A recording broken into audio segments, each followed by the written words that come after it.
crimen organizado, la lealtad es una moneda de cambio tan valiosa como efímera. Wilber Varela, alias Jabón, lo aprendió de la manera más dura cuando sus propios hombres de confianza decidieron que su tiempo había terminado. Durante años, este hombre había construido un imperio basado en el miedo y el respeto, controlando rutas de sustancias ilegales valoradas en miles de millones de dólares. Pero en una cabaña en Mérida, Venezuela, el 30 de enero de 2008, todo terminó con varios disparos a quemarropa. La historia de Varela no es solo la de un campesino que ascendió hasta convertirse en uno de los criminales más buscados del mundo. Es, sobre todo, un relato sobre cómo el poder corrompe incluso las alianzas más cercanas y cómo la ambición puede convertir a los protegidos en verdugos. Cuando los investigadores entraron a aquella cabaña número 6 del complejo turístico Fresh Air, encontraron 2 cuerpos sin vida. Uno de ellos era el de Wilber Varela, el último gran jefe del cartel del norte del valle que quedaba en libertad. El otro era su fiel comunicador, Weimar Pérez Aranguro, alias El Grasoso. Ambos habían recibido múltiples impactos de bala y habían sido rematados con tiros en la cabeza. Lo que pocos saben es que detrás de este crimen se escondía una elaborada conspiración orquestada por Luis Enrique Calle Serna, alias Comba, quien no solo era el lugarteniente y jefe de finanzas de Varela, sino también el hombre que había estado manejando el negocio en Colombia mientras su jefe se escondía en Venezuela. La traición que acabó con Jabón no fue un simple ajuste de cuentas, sino una calculada toma de poder que cambiaría para siempre el mapa del crimen organizado en Latinoamérica y transformaría a los rastrojos de un simple ejército privado a una de las organizaciones criminales más temidas de Colombia. Para comprender la magnitud de la traición que acabó con Wilber Varela, debemos retroceder y examinar quién era realmente este hombre y cómo llegó a convertirse en uno de los criminales más buscados de Colombia.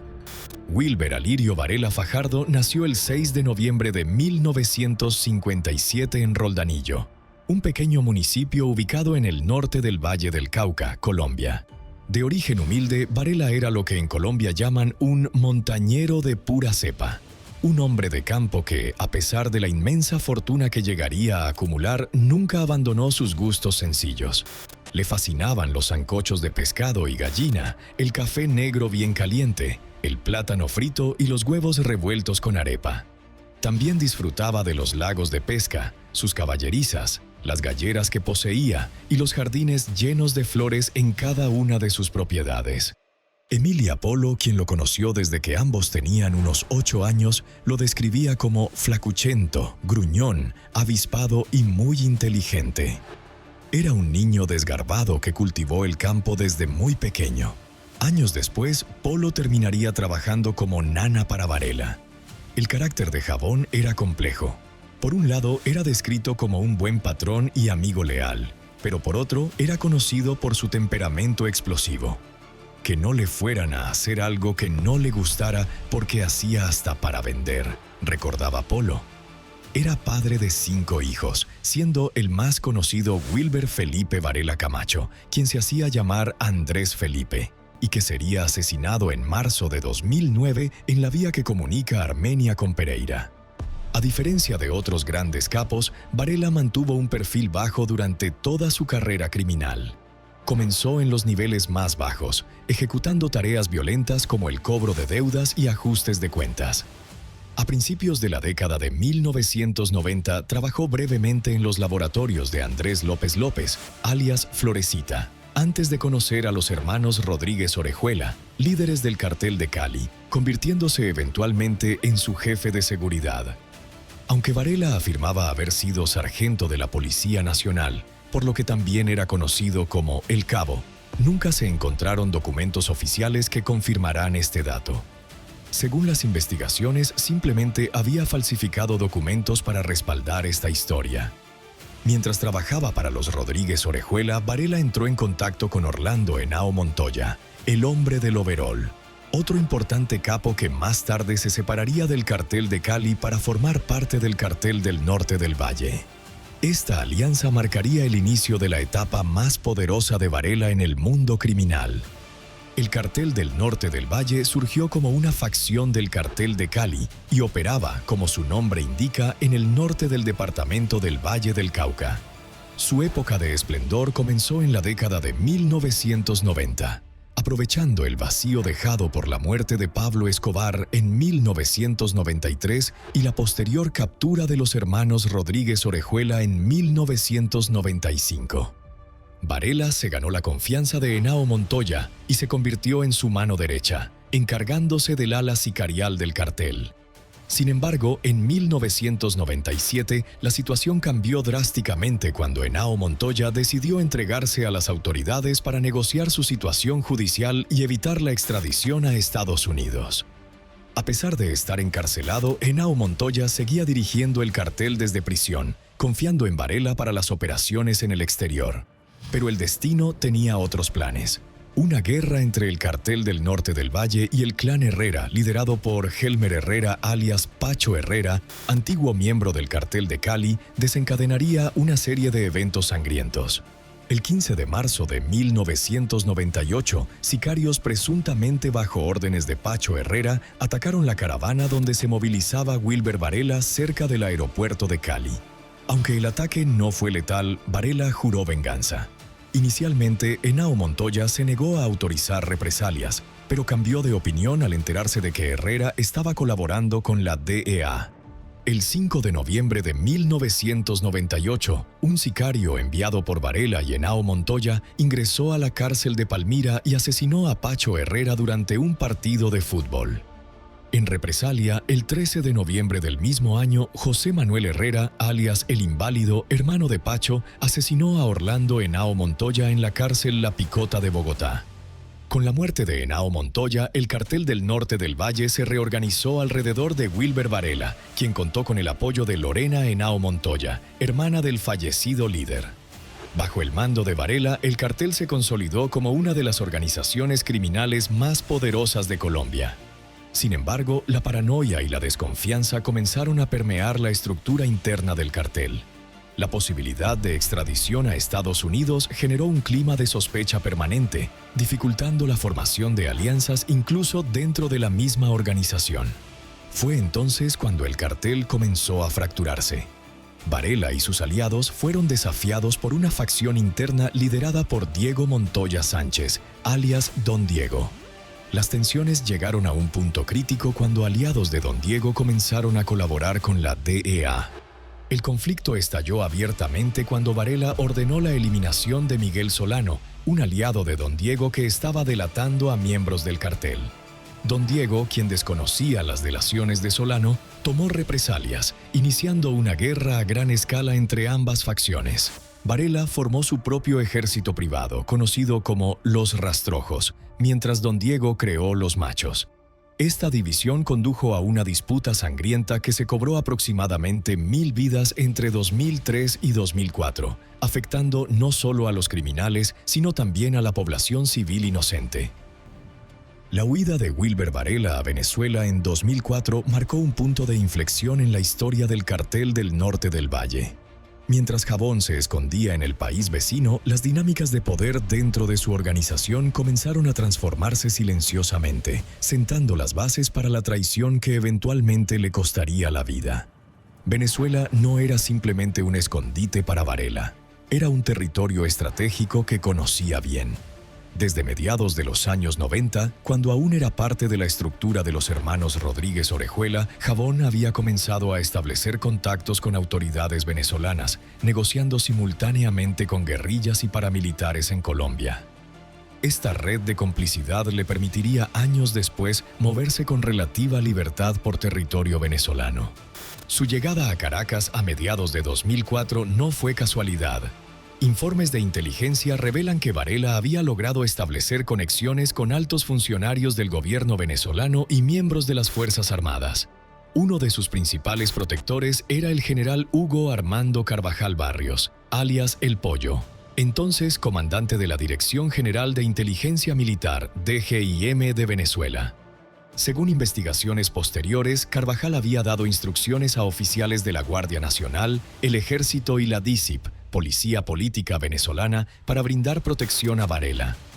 Esta red de complicidad le permitía moverse con relativa libertad por territorio venezolano, frecuentando lugares como el centro comercial Ciudad Tamanaco en Caracas, donde aparentemente tenía una oficina, así como Puerto La Cruz, Isla Margarita, Mérida, Maracaibo y La Guaira. Para sus desplazamientos, Varela contaba con escoltas de la Policía Regional Venezolana, lo que reforzaba las declaraciones del entonces gobernador de Mérida, Florencio Porras, quien en una conferencia de prensa había asegurado que la policía venezolana escoltaba a narcotraficantes. Los constantes viajes de sus 5 hijos y de sus 3 esposas al país vecino fueron parte de las evidencias que tuvieron las autoridades para corroborar que Varela se escondía en Venezuela. El capo se hacía pasar por un ciudadano venezolano y comenzó a manejar un bajo perfil. Aproximadamente cada 2 meses cambiaba de carro para no ser detectado y realizaba sus desplazamientos en 2 vehículos blindados, de los cuales uno de ellos era su avanzada. Durante su estancia en Venezuela, Varela solo regresó a Colombia en 2 oportunidades para asistir a reuniones en Ibagué y el Eje Cafetero. En una de esas ocasiones, el CTI, con el apoyo de la DEA, estuvo a punto de capturarlo, pero una fuga de información frustró el operativo. Mientras Varela se establecía en Venezuela, dejó el control operativo de su organización en Colombia en manos de su lugarteniente de confianza, Luis Enrique Calle Serna, alias Comba. Esta decisión, que parecía lógica en aquel momento, sería el primer eslabón en la cadena de eventos que llevaría a su traición. Comba no era un recién llegado.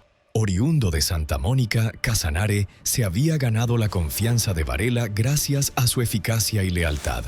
Como jefe de finanzas de la organización, tenía acceso a información privilegiada sobre rutas, contactos y, lo más importante, el flujo de dinero.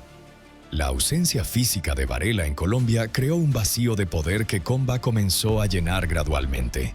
Al principio, sus acciones parecían estar alineadas con los intereses de su jefe.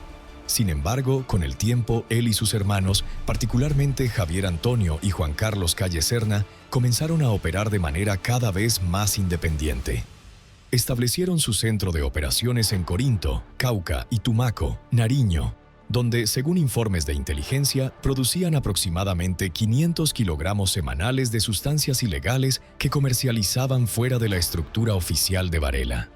Mientras tanto, Jabón seguía controlando las grandes rutas que pasaban por Valle, Antioquia y Córdoba, ajeno a la creciente autonomía de sus subordinados. La situación en Venezuela, mientras tanto, se complicaba para Varela. Mantener activo su ejército privado en Colombia y pagar cada vez más dinero a los funcionarios venezolanos para garantizar su protección se había vuelto insostenible. La llegada de nuevos criminales a Venezuela y la consolidación de carteles propios, como el llamado Cartel de los Soles, conformado por altos oficiales de la Fuerza Armada Nacional, comenzaron a acorralarlo. Durante su último año en Venezuela, Varela se movía constantemente de un estado a otro buscando seguridad. El dinero ya no le alcanzaba para sostener las guerras que había iniciado en Colombia y mantener contentos a sus aliados venezolanos, lo que le granjeó numerosos enemigos. Uno de los pocos funcionarios que le tendieron la mano a Varela fue un alto funcionario de la gobernación del estado Barinas. Sin embargo, las relaciones entre Varela y el gobierno de Barinas se deterioraron porque Varela tenía 3 haciendas que limitaban con varias propiedades de la familia de Hugo de los Reyes Chávez, padre del entonces presidente, y el gobierno se las quitó mediante un proceso de extinción. Varela no tuvo cómo reclamar y le tocó aguantar la situación. Un episodio crítico ocurrió el 5 de septiembre de 2007, cuando un cargamento de 2.900 kilogramos de sustancias ilegales, del cual el 50% pertenecía a Varela, estaba listo para salir desde Puerto La Cruz con destino a Europa. Aunque varias agencias de inteligencia estaban al tanto del envío y habían planeado decomisarlo en alta mar, la operación fracasó. El cargamento quedó en manos de miembros corruptos de la DGIM, quienes, a pesar de ser supuestamente aliados de Varela, se negaron a devolverle su parte. Este incidente fue determinante para que Varela considerara regresar a Colombia, donde la seguridad era más barata que lo que estaba pagando en Venezuela. Sin embargo, nunca llegaría a emprender ese viaje. Mientras tanto, en Colombia, la desconfianza entre Varela y Comba había alcanzado niveles críticos. A principios de 2007, Varela había llegado incluso a delatar a los hermanos Calle, quienes estuvieron a punto de ser capturados en un operativo que resultó en la detención de 16 personas, incluidos varios familiares de los Calle, como su tío Juan Bautista Uribe Serna y sus primos Rafael Uribe Serna, Heider y William Uribe Quintero. Esta traición por parte de Varela no pasó desapercibida para Comba, quien comenzó a planear su venganza. Según interceptaciones telefónicas realizadas por las autoridades en Valle del Cauca y Antioquia, el asesinato de Varela fue planeado meticulosamente por Calle, quien había heredado el manejo del negocio hacía aproximadamente 6 años, cuando Jabón decidió refugiarse en Venezuela. Pero Comba no actuaba solo. Consciente de que eliminar a Varela podría desencadenar una guerra con los leales al capo, buscó alianzas estratégicas. Según investigaciones posteriores, se alió con Daniel Barrera, alias El Loco Barrera, los hermanos Víctor y Miguel Ángel Mejía Múnera, alias Los Mellizos, Carlos Mario Jiménez, alias Macaco, y Pedro Oliverio Guerrero, alias Cuchillo, quien se había retirado del proceso de paz con el gobierno colombiano cuando era comandante del Frente Héroes del Guaviare de las Autodefensas Unidas de Colombia. Esta nueva alianza representaba una reconfiguración del mapa del crimen organizado en Colombia. Para el gobierno nacional, estos personajes, junto con Daniel Rendón Herrera, alias Don Mario, constituían la nueva generación de capos del narcotráfico colombiano. El plan para eliminar a Varela requería atraerlo a una trampa. Conociendo la cautela extrema de Jabón, Comba sabía que la única manera de acercarse lo suficiente era a través de alguien en quien Varela confiara plenamente. Aquí es donde entra en escena Weimar Pérez Aranguro, alias El Grasoso. El Grasoso era el encargado de manejar las comunicaciones de Varela, una posición que le otorgaba acceso privilegiado al capo. Según las investigaciones, fue él quien coordinó la reunión fatal en Mérida, convenciendo a Varela de que se trataba de un encuentro con miembros confiables de la organización para discutir asuntos relacionados con el control del narcotráfico en los Santanderes. El 28 de enero de 2008, Varela llegó a Mérida procedente de Caracas. Oficialmente, el motivo del viaje era cumplir con una cita con una mujer que había conocido en un establecimiento de esa ciudad y visitar con ella el teleférico local. Sin embargo, durante su estancia coordinó un encuentro con 2 hombres, supuestamente miembros de su organización.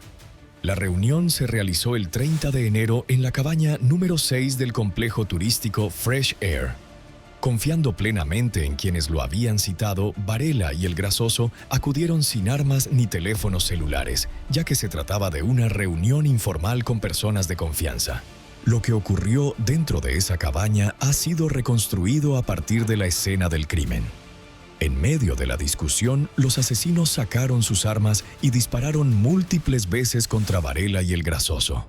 No satisfechos con eso, los remataron con tiros en la cabeza, asegurándose de que no hubiera posibilidad de supervivencia. Después del crimen, los asesinos abandonaron tranquilamente el lugar en un Fiat Regata azul. El cuerpo de Varela no sería descubierto hasta el día siguiente, cuando una empleada de limpieza, al ver que los huéspedes no habían entregado las llaves a la hora acordada, se acercó a la cabaña y notó que una ventana estaba abierta con un orificio que parecía de bala. Al asomarse, descubrió los cuerpos sin vida. La identificación de Varela presentó dificultades iniciales debido a que portaba una cédula venezolana a nombre de José Antonio Pérez Chacón. Sin embargo, un análisis de huellas dactilares confirmó que 32 características coincidían con las del narcotraficante colombiano, despejando cualquier duda sobre su identidad. La muerte de Wilber Varela marcó el fin de una era. Era el último de los grandes líderes del cartel del norte del Valle que quedaba en libertad, después de que el año anterior fueran capturados Juan Carlos Ramírez Abadía en Brasil y Diego Montoya en Colombia.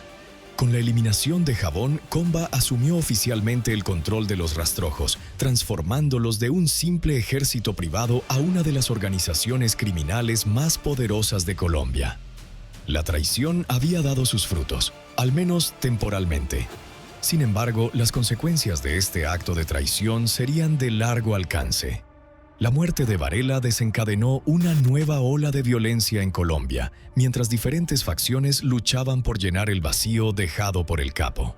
Los rastrojos, ahora bajo el mando de Comba, se enfrentarían a nuevos desafíos y enemigos, en un ciclo interminable de violencia que ha caracterizado la historia del crimen organizado en Colombia. El amanecer del 30 de enero de 2008 en Mérida, Venezuela, no presagiaba nada extraordinario. Las montañas andinas se recortaban contra un cielo despejado y el complejo turístico Fresh Air, con sus 8 cabañas dispersas entre vegetación exuberante, parecía un remanso de tranquilidad. Nadie podría imaginar que en pocas horas la cabaña número 6 se convertiría en escenario de uno de los asesinatos más significativos en la historia reciente del crimen organizado latinoamericano. Wilber Varela se había levantado temprano. Según los registros del complejo, había salido brevemente por la mañana y regresado cerca del mediodía. Para cualquier observador casual, aquel hombre de 50 años, que se registró como José Antonio Pérez Chacón, parecía un turista común disfrutando de las vistas panorámicas que ofrecía Mérida. Nada en su comportamiento revelaba que era uno de los criminales más buscados del mundo, con una recompensa de $5 millones por su captura. A su lado, como siempre, estaba Weimar Pérez Aranguro, alias El Grasoso, su hombre de confianza encargado de las comunicaciones. La relación entre ambos iba más allá de lo profesional. Después de años juntos en la clandestinidad, El Grasoso era una de las pocas personas en quien Varela confiaba plenamente. Esa confianza, irónicamente, sería parte de su perdición. Durante el almuerzo, Varela recibió una llamada. La conversación fue breve, pero pareció dejarlo satisfecho. Según reconstrucciones posteriores basadas en testimonios del personal del complejo, comentó a El Grasoso: «Todo está arreglado. Vienen a las 4». Se refería a una reunión que había estado coordinando desde días antes, supuestamente con miembros de su organización para discutir asuntos relacionados con rutas de tráfico en la región fronteriza de los Santanderes. Lo que Varela desconocía era que esta reunión, aparentemente rutinaria, había sido meticulosamente orquestada por Luis Enrique Calle Serna, alias Comba, como parte de un plan para eliminarlo. Las interceptaciones telefónicas realizadas posteriormente por las autoridades colombianas revelarían fragmentos de conversaciones entre Comba y los asesinos, donde se discutían detalles logísticos con una frialdad escalofriante. «Asegúrense de que esté relajado», se escuchaba decir a Comba en una de las grabaciones. «Nada de armas visibles hasta el momento. Él confía en ustedes. Aprovechen eso». A las 3 de la tarde, un Fiat Regata azul ingresó al complejo turístico. 2 hombres descendieron del vehículo y se dirigieron directamente a la cabaña número 6. El personal del complejo no les prestó especial atención. Parecían amigos o asociados del huésped, como tantos otros que visitan a turistas alojados en el lugar. Varela los recibió con familiaridad. Según las investigaciones posteriores, uno de los visitantes era un antiguo miembro de los Rastrojos que había trabajado estrechamente con Varela durante años, lo que explicaría por qué el capo no desconfió de su presencia. El otro hombre era presuntamente un emisario directo de Comba, aunque se presentó como representante de intereses compartidos en la región fronteriza. La reunión comenzó sin contratiempos. Testigos en cabañas cercanas reportaron escuchar conversaciones en tono normal, incluso risas ocasionales. Nada indicaba que dentro de aquellas paredes se estaba desarrollando una traición meticulosamente planeada. Aproximadamente 1 hora después del inicio de la reunión, la conversación tomó un giro inesperado. Según la reconstrucción forense, uno de los visitantes mencionó información sobre operaciones paralelas que los hermanos Calle estaban realizando sin conocimiento de Varela. Esta revelación, presentada como una preocupación legítima por la integridad de la organización, era en realidad una provocación calculada. Varela, conocido por su temperamento explosivo cuando se sentía traicionado, reaccionó con indignación. «Eso es imposible», habría dicho según testimonios posteriores de informantes. «Comba sabe que no tolero ese tipo de juegos». Fue precisamente cuando Varela estaba más alterado emocionalmente, con su atención completamente centrada en la supuesta traición de Comba, que ocurrió el movimiento fatal. el emisario de Comba, aprovechando un momento en que Varela se giró hacia el grasoso para pedirle que verificara cierta información, sacó una pistola 9 milímetros con silenciador y disparó 2 veces en la cabeza del capo. El grasoso, sorprendido por el ataque, intentó reaccionar, pero el segundo visitante ya había desenfundado también su arma y le disparó 3 veces en el pecho. La eficiencia letal de la operación sugería que los asesinos eran profesionales experimentados, probablemente entrenados en las propias filas de los rastrojos. No satisfechos con los disparos iniciales, los asesinos procedieron metódicamente a rematar a sus víctimas con tiros adicionales en la cabeza, asegurándose de que no hubiera posibilidad de supervivencia. La autopsia posterior revelaría que Varela recibió un total de 7 impactos de bala, mientras que el grasoso recibió 5. Lo más sorprendente de todo el operativo fue lo que ocurrió después. En lugar de huir precipitadamente, los asesinos limpiaron meticulosamente la escena, recogiendo casquillos y eliminando cualquier evidencia que pudiera identificarlos directamente. Esta calma postcrimen indica que se sentían seguros, probablemente respaldados por protección local. Aproximadamente a las 5 de la tarde, los 2 hombres abandonaron tranquilamente la cabaña, subieron al Fiat Regata azul y salieron del complejo sin levantar sospechas. El personal del establecimiento los vio marchar, asumiendo que la visita había concluido normalmente.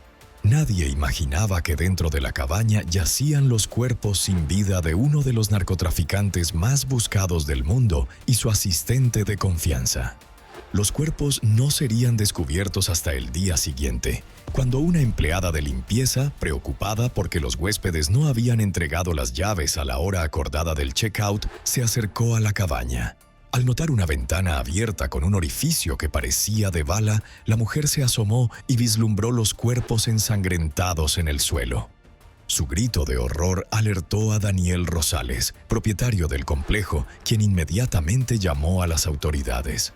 La policía venezolana llegó aproximadamente a las 3 de la tarde, casi 24 horas después del asesinato. La identificación inicial fue complicada debido a que Varela portaba documentos a nombre de José Antonio Pérez Chacón. Sin embargo, un análisis de huellas dactilares confirmó su verdadera identidad, enviando ondas de choque a través de las agencias de inteligencia de Colombia, Venezuela y Estados Unidos. Mientras las autoridades procesaban la escena del crimen en Mérida, a más de 600 kilómetros de distancia, en Cúcuta, Colombia, Luis Enrique Calle Serna celebraba discretamente con su círculo más cercano. Según informantes, Comba brindó con champán, declarando: "Ahora somos nosotros quienes mandamos". La era de Jabón había terminado oficialmente y comenzaba la era de los rastrojos bajo nuevo liderazgo. La noticia de la muerte de Varela se propagó rápidamente por los círculos criminales de Colombia y Venezuela, generando reacciones diversas. Algunos antiguos aliados de Varela juraron venganza, mientras otros rápidamente buscaron alinearse con el nuevo poder emergente representado por Comba y sus aliados. Las consecuencias no tardaron en manifestarse. Los rastrojos, bajo el liderazgo de Comba, iniciaron una agresiva expansión territorial, consolidando su control sobre rutas estratégicas y estableciendo alianzas con otros grupos criminales. La muerte de Varela había eliminado el último obstáculo para la ambición de Comba, permitiéndole transformar los rastrojos de un simple ejército privado a una de las organizaciones criminales más poderosas de Colombia. Sin embargo, el triunfo de Comba sería relativamente breve. La traición que había orquestado contra su mentor sentó un precedente dentro de su propia organización, creando un ambiente donde la deslealtad se normalizó. Eventualmente, él mismo enfrentaría desafíos internos y la presión creciente de las autoridades, culminando con su entrega a la DEA en 2012. La muerte de Wilber Varela representó mucho más que la eliminación de un capo. Significó una reconfiguración completa del mapa del crimen organizado en la región, demostrando una vez más que en este mundo la lealtad es siempre condicional y el poder nunca es permanente.